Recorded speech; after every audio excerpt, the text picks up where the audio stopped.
आचार्य हरि भारद्वाज, स्थानिक शॉप से रिटायर्ड हूँ, डिप्टी सेक्रेटरी दिल्ली सरकार से, और एक लेखक हूँ, राइटर हूँ। मैंने 35 किताबें लिखी हैं और सामाजिक कार्यकर्ता हूँ। अनेक संस्थाओं में प्रेसिडेंट हूँ, सीनियर सिटीजन वेलफेयर एसोसिएशन का प्रेसिडेंट हूँ, कला अकादमी का अध्यक्ष हूँ, और बहुत संस्थाएं हैं। इनमें अपने बचपन से शौक है, उनमें काम कर रहा हूँ और बस चल रहा है काम। विशेष रूप से साहित्य से मुझे प्रेम है, अध्यात्म से प्रेम है, नरेला की मिट्टी से प्रेम है, इसलिए नरेला के बारे में मैंने इतिहास नरेला का लिखा था। असल में नरेला में जो आजकल बांकनेर है उससे थोड़ा सा आगे जाकर के एक भज्जू खेड़ा नाम से बस्ती थी कभी, भज्जू खेड़ा, वहाँ पर कुछ लोग रहते थे, हाँ भज्जू खेड़ा में। उसके बाद वहाँ पर बहुत ही कम लोग रहते थे और एक बार क्या हुआ कि लाहौर से एक राजपूत लड़का आया और वो था लाहौर का विशेष रूप से अखंड प्रताप सिंह, वहाँ एक बहुत बड़े जमींदार थे, हजारों बीघा उनके पास ज़मीनें थी और उनके 2 पुत्र थे, एक दलवीर सिंह था, एक नरवीर सिंह था। नरवीर सिंह आया था यहाँ पर और उसका शॉर्ट नाम था नोना। उसने सोचा कि ठीक है नोना ये नाम अच्छा, नरवीर सिंह बहुत बड़ा है, मस्त आदमी था, वो फौजियों के पास जाता था और वहाँ जाकर के उसने क्या किया कि अभ्यास करता था, उनसे मित्रता हो गई थी, घर वर का काम कम करता था। अभ्यास इतना हुआ कि एक दिन उससे एक सिपाही की मौत हो गई, तलवार लगी, वो मर गया और वो वहाँ से जब पीछे उसके भाग लिए पीछे तो वो भाग करके यहाँ पर आ गया और यहाँ पर स्नान कर रहा था यमुना में, यमुना के पास ही। भाई इतने में वहाँ की एक लड़की थी जिसका नाम नानकी था, वो भी वहाँ पर कपड़े वपड़े धोने के लिए आई थी। वो एक राजा आया, राजा का लड़का, उसने शिकार किया, शिकार में दोनों के तीर लगे, जो बाहर से आया था उसका भी नोना का भी तीर लगते उसने कहा ये मेरा शिकार है, उसने कहा ये मेरा शिकार है, और दोनों में युद्ध हुआ, तलवारबाजी हुई और तलवारबाजी में नोना जीत गया। तब आपस में परिचय हुआ, उसने कहा कि मैं राजा चंद हूँ जो बाहर से आया था और ये मेरा क्षेत्र है, मैं यहाँ का राजा हूँ। उसने कहा मैं परदेसी हूँ, लाहौर से आया हूँ और यहाँ पर ऐसे ऐसे है। वो उसको अपने यहाँ राजा के यहाँ बुला करके आप मेरे यहाँ आइएगा, बहुत अच्छे आप योद्धा हो, बहुत अच्छे युवक हो, आप आइएगा। इस सारे सीन को यहाँ एक जो लड़की थी भज्जू खेड़ा की, नान के नाम से, वो देख रही थी और वो देख रही थी तो वो बड़ी प्रसन्न हुई कि इतना अच्छा युवक हमारे यहाँ आया है। दोनों में आपस में परिचय हो गया। वो उसको अपने घर ले गई और घर लेकर के वो वहीं ठहरा। उसने सब कहानी बता दी कि यहाँ तो इतना अच्छा युवक है, देखिए राजा इससे मिल के आए हैं, अपने राज्य में बुलाया है। और वहाँ का उनका प्रधान था नानू, नानू प्रधान था। नानू ने बड़ा प्रसन्न हुआ, उसने अपने घर ठहराया, पार्टी वार्टी की और उसके बाद नानू ने क्या किया कि फिर दोनों का विवाह कर दिया, नानकी का और नोना का। और विवाह करके फिर ये कहा, विवाह करने के बाद भी ये अब हो गया है और अब इसके नाम से कोई नई बस्ती बसानी चाहिए। तब उन्होंने देखा कि उसका नाम नानू था जो प्रधान था, इसका नाम नोना और उस लड़की का नाम था नानकी। इन्होंने सब मिला करके ननेरा नाम रख दिया इस क्षेत्र का। तो ये जो ननेरा नाम रखा ये हुआ सन 980 ईस्वी में, यानी समझिए कि 1100 साल पहले के करीब ये ननेरा बसा था यहाँ पर। ये ननेरा का स्थिति है। अब मैं आपको बता रहा हूँ, इसका नाम मैंने बताया कि ननेरा रखा गया था, लेकिन आजकल वो नाम नरेला है। वो नरेला कैसे पड़ा, नाम कैसे प्रसिद्ध होगा? हुआ ये कि यहाँ पर अंग्रेजों ने रेलवे लाइन निकाली थी और रेलवे लाइन, उत्तर रेलवे का मंडल के जो अंग्रेज अफसर थे वो थे डिप्टी सुपरिटेंडेंट जॉन क्रिस्टोफर। उन्होंने यहाँ के रेलवे स्टेशन का नाम रखना था, तो नाम रखने में उन्होंने यहाँ के प्रधान तिरखाराम को बुलाया और बताया भाई यहाँ का नाम क्या है इसका, जो ये गांव बसा हुआ है। उसने कहा जी इसका नाम ननेरा है। उसकी समझ में नहीं आया क्योंकि अंग्रेज अफसर था। उसने कहा ननेरा, धीरे बोलो। कहले नानेरा। कहला नहीं अभी समझ में नहीं आया, फिर बोलो कुछ। उसने कहा नानेरा। अच्छा नारेला। उसके दिमाग में यह नारेला और उसने रेलवे स्टेशन का नाम नरेला रख दिया। हमने पता है 60 साल पहले हम भी डेली जाते थे रेलवे स्टेशन पर, जब देखते थे तो रेलवे स्टेशन पर बहुत बड़ा नरेला का नाम लिखा हुआ था, नरेला, ये लिखा हुआ था वहां पे राम नरेला। धीरे धीरे है कट गया और फिर वो नरेला के नाम से ये नगर बस गया। आज नरेला के नाम से प्रसिद्ध है ये नरेला की कहानी, जो ननेरा से नरेला बना। यहाँ के एक और विरासत है, बहुत पुरानी आर्य समाज नरेला बड़ा प्राचीन है। आर्य समाज कैसे बना, मैं उसकी भी थोड़ी कहानी आपको बता रहा हूँ। कि जनवरी 31 में पाना उद्यान में कुछ लोगों ने ये कहा भाई आर्य समाज की स्थापना नरेला में होनी चाहिए। और उन्होंने क्या किया कि बाजार में एक मकान खाली पड़ा था बाजार के पास, नरेला बाजार के पास, और उस मकान में उन्होंने यज्ञ हवन प्रारंभ कर दिए और वेदों के मंत्र गाने शुरू कर दिए। बस वहीं से समझो कि इसके प्रारंभ हो गया। उसमें चौधरी कनक सिंह जी के पुत्र थे भगवान सिंह जी, जो जिनका नाम बाद में ओमानंद पड़ा, स्वामी ओमानंद, वो भी उसमें विशेष रूप से थे। उन्होंने भी प्रारंभ किया। फिर देखा भैया तो बहुत छोटा पड़ रहा है, फिर क्या कि चौधरी हरदेवा जी थी, और वो जो वर्तमान में जो आर्य समाज की बिल्डिंग बनी हुई थी वो उनका स्थान था। हरदेवा जी ने वो स्थान आर्य समाज के लिए दे दिया। आर्य समाज की वहां पर भवन बन गया और 27 मार्च 1933 को ये भवन का निर्माण पूरा हुआ, जो आज आर्य समाज हमारे सामने है। और इसमें इसमें योगदान बहुत ज्यादा जिसका भी है, चौधरी हीरा सिंह जी हैं, चौधरी लायक राम जी हैं, पंडित मूलचंद गौतम है, पंडित टेकचंद जी हैं, नथवा नंबरदार है, श्री गोपाल जी हैं, जयलाल सुनार है, वैद करमवीर है, लाला पन्नालाल है, मास्टर पूर्ण सिंह जी हैं, डॉक्टर धर्मवीर वगैरह हैं। इनका बहुत ज़्यादा योगदान रहा है और इन्होंने आर्य समाज को बहुत आगे बढ़ाया। हमारी जो सभ्यता है, हमारी जो संस्कृति है, जो वैदिक संस्कृति है, उसको उन्होंने बहुत आगे यहाँ पर लेके गए हैं वो आर्य समाज को। आज भी उसका काफ़ी प्रभाव बहुत दूर दूर तक है। आर्य समाज ने बड़े जन आंदोलन किए, हिंदी का आंदोलन किया था, देशभक्ति का आंदोलन, स्वतंत्रता के आंदोलन में उन्होंने भाग लिया है, गौ हत्या को मिटाने के लिए वो बहुत आगे आए हैं। और काफ़ी देश में प्रगति के लिए, स्वतंत्रता के लिए आर्य समाज का बहुत बड़ा योगदान है। और विशेष रूप में स्वामी ओमानंद जी का बहुत बड़ा योगदान है। महात्मा गांधी ने भारत के बहुत बड़े नेता रहे हैं। नेता क्या, उनको रविंद्रनाथ ने महात्मा की उपाधि दी थी कि तुम महात्मा गांधी हो। और नरेला उन दिनों क्योंकि देशभक्ति के सपूतों से ओत प्रोत था, यहाँ के लोग बड़े स्वतंत्रता आंदोलन में जिन्होंने भाग लिया था, और उन सब से प्रभावित होकर के महात्मा गांधी ने इस नरेला में आना स्वीकार किया। और सन 1936 में वो नरेला में आए थे, कुछ दिन रुके यहाँ पर, जो जिसको अछूत आजकल कहा जाता था उन दिनों, उनके साथ उन्होंने भोजन किया, सबको इकट्ठा किया और फिर यहाँ पर एक गांधी आश्रम की स्थापना की उन्होंने। यहाँ पर एक कृष्णा अय्यर जी थे, बहुत अच्छे आदमी थे, साउथ के थे, उनको इसका इंचार्ज बना दिया, वो बाद में MP भी बने। उन्होंने फिर जन्म भर यहाँ गांधी आश्रम की सेवा की।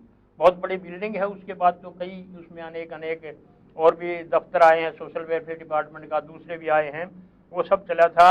तो इस प्रकार से महात्मा गांधी का यहाँ नरेला से लगाव रहा है। वो यहाँ पर आए, इस मिट्टी में पवित्र किया, इस मिट्टी को उन्होंने 1936 में आकर के गांधी आश्रम बनाया है। गांधी जी का काफी नाम है।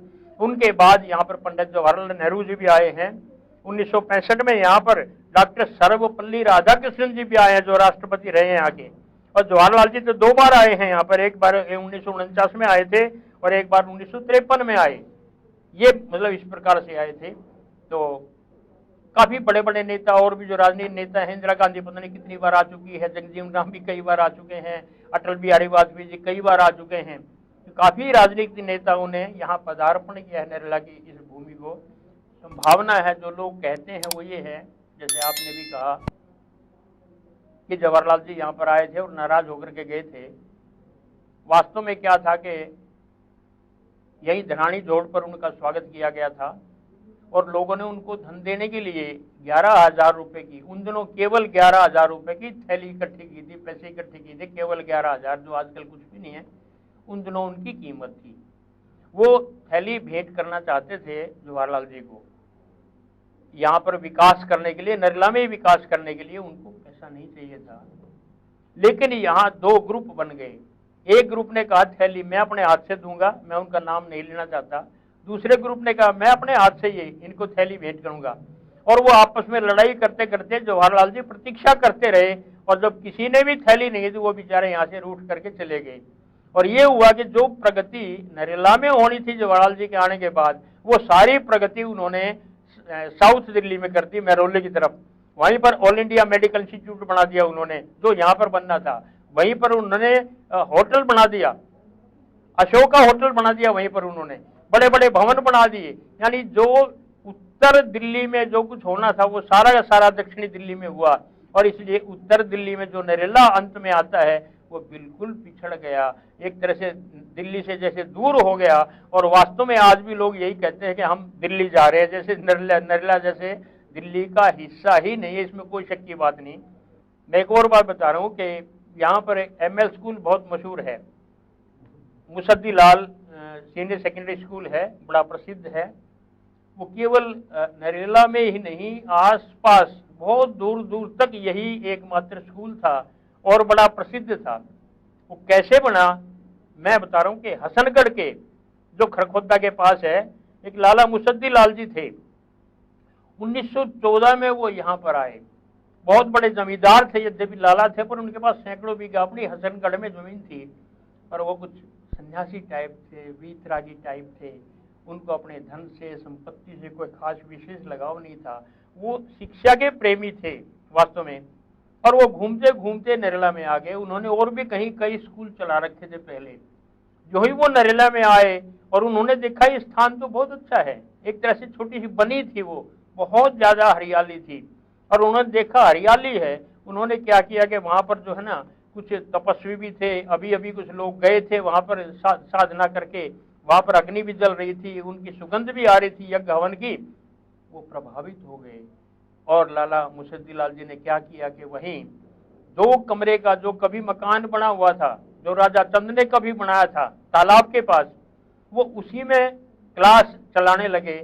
यहाँ के प्रधान से वो मिले, नथुआ से, नथुआ नंबरदार थे, उनको बुलाया गया और उसको कहा कि मैं यहाँ बच्चों को पढ़ाना चाहता हूँ, यहाँ कोई स्कूल नहीं है। नथुआ ने सहयोग दिया, कुछ और लोगों ने सहयोग दिया, बच्चे आने लगे, पढ़ने लगे। केवल 2 कमरों में लाला मुसद्दी लाल जी ने वो स्कूल प्रारंभ किया। छोटे छोटे बच्चे पढ़ने लगे, धीरे धीरे धीरे धीरे वो बढ़ता चला गया, धीरे धीरे बढ़ता चला गया। और वो 1922 में जाकर के मैट्रिक का स्कूल हो गया, बढ़ते बढ़ते आगे जाकर के। और उसके बाद यहाँ के दिल्ली के चीफ कमिश्नर थे WM हैली चीफ कमिश्नर थे दिल्ली के।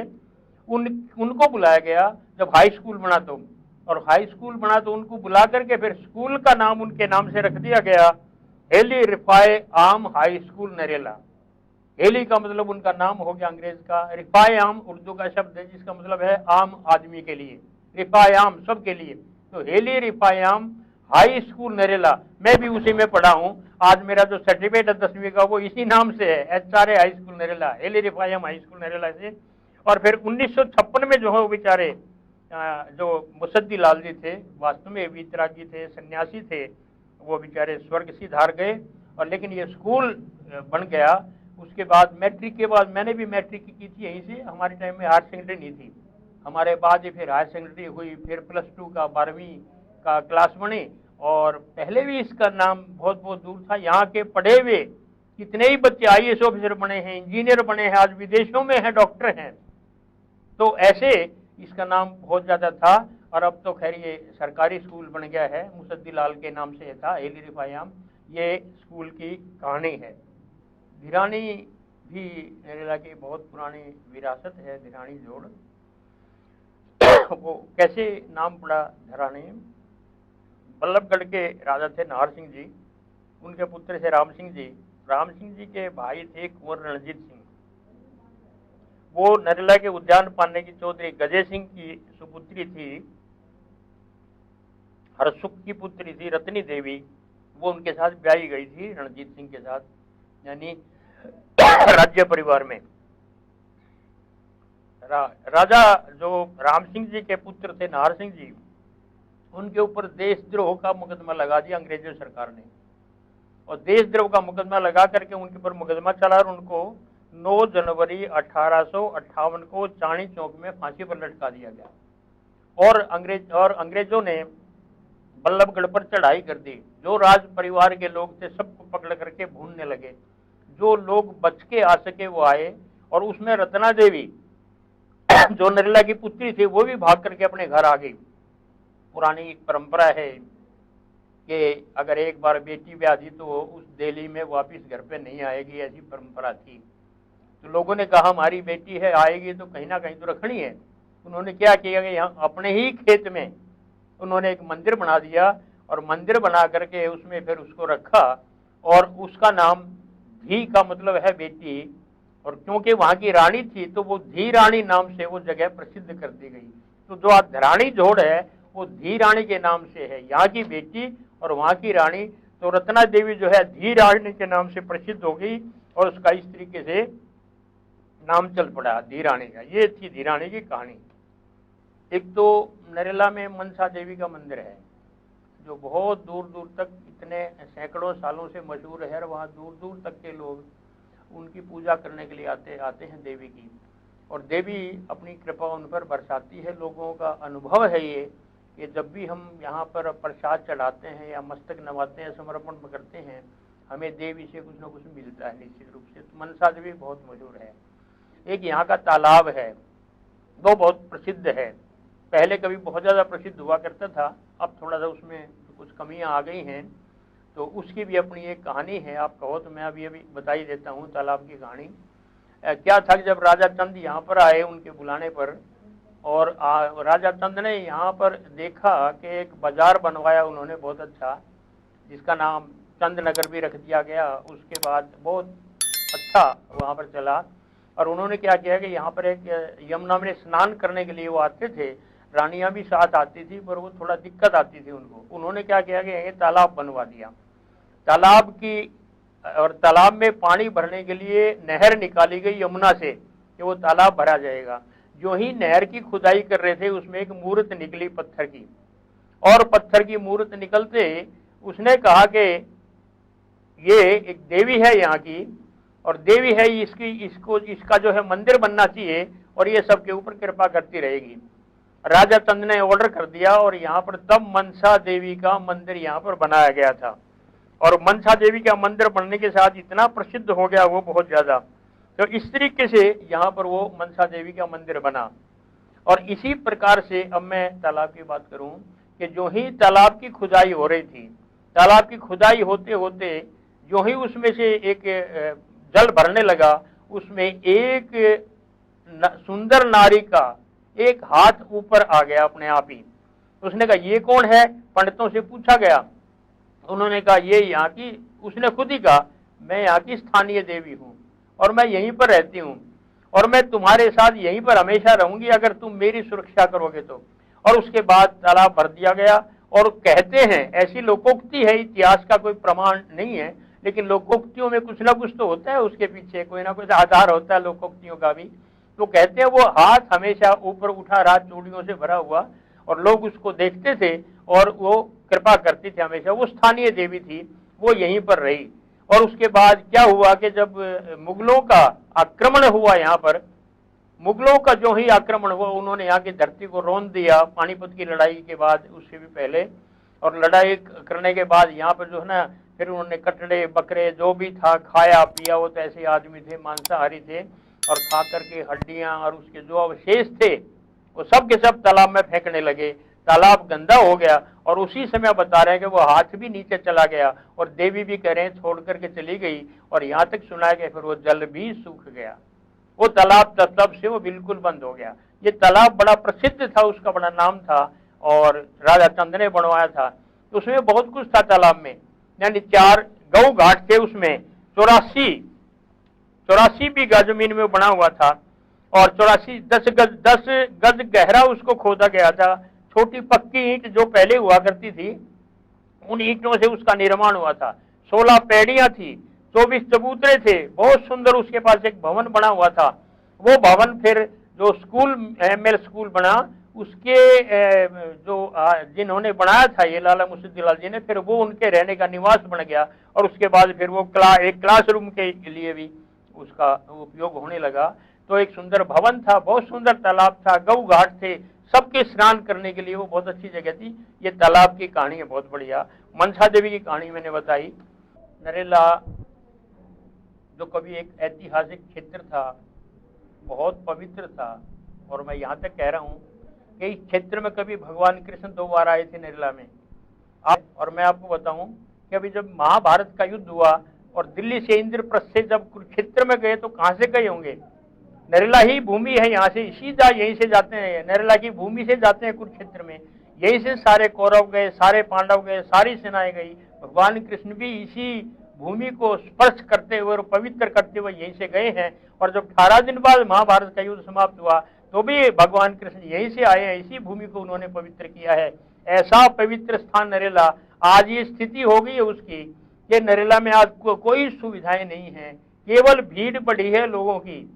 और वो नरेला वाले जो इतना नाम था जिसका, जैसे मैंने बताया कि राजनीतिक लोग तो बड़े बड़े नेता आए हैं, भगवान कृष्ण ने इस भूमि को पवित्र किया करके, एक बार नहीं 2-2 बार। लेकिन वह नरेला एक तरह से पद दलित है, कोई परवाह नहीं करता, उसकी आवाज कोई बढ़ाने वाला ऊपर जाकर के कोई नहीं है कहने वाला।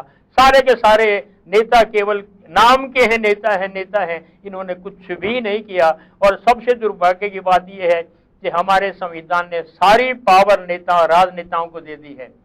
जो अदरवाइज विद्वान है या अदरवाइज लेखक हैं, कि पत्रकार है, कि सीए है, कि डॉक्टर है, कि इंजीनियर है, उनको कोई पावर नहीं, उनको कोई पूछता नहीं है। केवल एक काउंसलर जो कुछ भी नहीं होता उनको पावर है, विधायक को पावर है, एमपी को पावर है, और वो कुछ कर नहीं रहे हैं। इसलिए नरेला बेहाल है, नरेला का कुछ नहीं हो रहा है।